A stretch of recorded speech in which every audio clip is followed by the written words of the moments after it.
On today's episode of Pathmonk Presents, I've got a very special guest with me joining today. Please welcome Mina Kozman. And he is the Director of Demand Generation and Marketing. By the way, congrats on your promotion. That's exciting. Kudos to you and all the amazing work that you're doing. And also for our audience who don't know, Speap is a digital workplace that is built to connect to your frontline workforce, where you can easily enhance your employer's experience, increase employee engagement, optimize daily operations within your own branded app. Mina, thank you so much for joining us today. I'm really excited to have you here today, learn more about your growth story and ultimately what you guys are doing at Speap. So thanks again. Thank you. I'm so glad to be here and I'm really grateful for the invitation. And yeah, I'm excited. Yeah, so are we. Thanks again. So for all of our listeners out there, in your own words, tell us, what does your company do? Give us the insight as to what Speap is all about. So we normally like to start this by mentioning the reason why Speap exists, and it's to bridge the gap in the communication between in the workplace,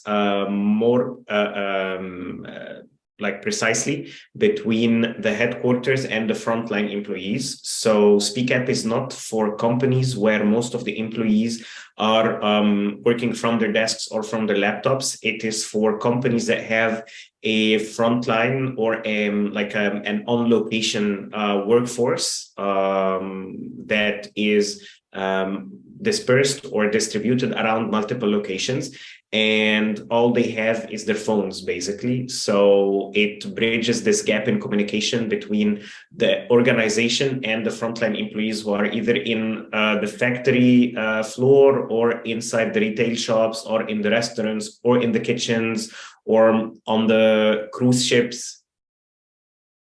Amazing, sweet. Thanks for giving us some insight as well, like walking us through how essentially that your company came up with this solution. So now, in terms of your clients, how do they typically find you then? Would you say a lot of it is referrals? Is it inbound? Is it outbound? Or is it a mix of a lot of things currently? So I think it's a mix of all. All of them are really important channels that we have, and we cannot, like when you ask me this question, I think, is there any channel that we would say, you know what, we will just choose this channel and ignore all others? And I don't think we can do that, because we are getting a good amount of referrals that are depending on word of mouth. We are receiving a lot of business or generating a lot of revenue from inbound. Our business development team or sales development team are doing an amazing job in the outbound. So I have to say it's a mix of all channels, and we basically cannot afford to let one of them go. Yeah, absolutely. Thanks for sharing that with me. And that's really great too, where you guys have been able to utilize all these channels to really be able to generate more revenue and then being able to connect with your clientele overall. So now I want to switch gears here, and I want to ask you about the website. So in your own opinion, what do you think are the major strengths of your company's website, and where are there opportunities for room for improvement as well? That's interesting. And this is a conversation that we are having almost every day, not only within the marketing team, but within all the other teams. So revenue ops, sales. Let me turn off the notifications. I'm so sorry about that. Oh, it's okay. Don't worry about it. It's okay. I think one of the strengths, or what we are really focused on, is we want to make sure that the information on the website is super easy to find. The user does not have to do a lot of clicks to find the information that they are looking for or the information for which they landed on the website. And we also want to make sure that the website of Speap becomes the library for thought leadership for the frontline employees, internal communications field and employee engagement field. We do have a great focus on the product and on the features, and this is visible on our product landing pages. But our biggest chunk of investment is actually going into researching and creating thought leadership content that actually gives value to the user, to our prospects. Wow, that's incredible. And I think it's really great where you guys are wanting to transition into being thought leadership, because I can definitely see that, especially with, the product that you guys have and essentially the solution overall. It's very proven that you guys are key players in your market. So I think it's really great where, that is in the works overall. So that's amazing. Now, I want to talk about you as a leader. So what do you do on a daily basis? And ultimately, what have you learned in your growth journey so far, getting to this point?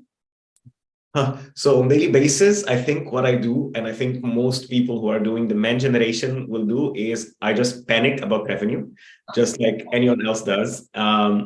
No, but actually in a good way. And I think a lot of people in this type of job actually depend a lot on the adrenaline that you get when you see the inbounds coming in, when you see the opportunities progressing through the pipeline, when you see the converting up until closed one, and also all the like heartbreaks that you get when you see something as closed lost, or something like an opportunity that just did not progress into closing. So I think what we do every day is how can we make sure that the campaigns we have right now are working as they should and are generating the like the opportunities that they should be generating, but also making sure that we are constantly coming up with ways of generating new inbound streams. And that also touches or includes our work that we do with the sales team and with the SDRs team, where we are focusing heavily on our ABM, or ABX as it's called, because it's not only account-based marketing, it's account-based everything. And this is why the sales team is and the revenue ops team are heavily focused on the ABM as well. Wow, that's a lot that you do, but I think it's really great where I can tell you're very collaborative and you work with your team to be able to come up with these plans of action where, opening new streams for inbound, collaborating with the sales and marketing team. That's really great overall. And those are like very strong characteristics of a leader. So that's great. Now we're coming close to the end of our interview, and I'm going to ask you some rapid fire questions. Are you ready? Oh my God, yes. You're going to do great. You got this. You're going to do amazing. So with all the overwhelming amount of content that there is out there now for marketers, where do you go to learn, grow, and just keep up to date overall? What works for you? I think looking at case studies. So right now in our field, there are a lot of very strong opinions. There are a lot of people who just want to share an opinion and say like, oh my God, you are still getting content. This is so of the past. And this is, I think, the tone of voice that is used in most of the content that is targeted at marketers or demand generation people. So I think I at the beginning of my career, I used to like follow these things blindly because it's written normally or it's presented in a very convincing way. But then I started believing, well, this does not work for me. Maybe it worked for the person who evangelized it, but it does not work in my context or in my industry. So now I only trust it when I see the proof through a case study that basically has data and has results of, we did this, here is the context, and here are the results. Wow.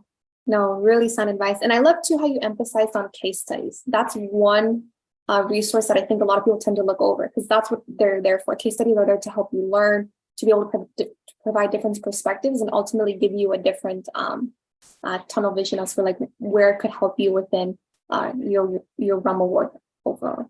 So definitely agree with you. Now, my next question is, what is the one piece of advice that you would give yourself if you could go back and restart your journey as a marketer today? Is there anything that you would do differently? I think back to the point of collaboration, making sure that any company I consider joining, I make sure that they have a very strong revenue operations team, and that this revenue operations team is collaborative. And this is something I'm very thankful for in Speak right now, because I think marketing and sales cannot survive without a strong revenue operations team. So that's one thing. And maybe another piece of advice, which I know will sound a little counterintuitive in the context of this interview, is that do not trust the data alone. The data is not going to tell you everything. Go back to first principles, because the data without context, without knowing everything that led to this data, does not really give any valuable insights unless you have the common sense and the first principles that you can use to utilize this data. Yeah, exactly. And that I agree with you. That is advice that I have been given as well throughout my career. And it's so true. Unless you don't understand where, the data and like the backstory and the rest of things that follow, you won't be able to move forward. So Yes, I agree with you 100%. So now we're at the end of our interview today.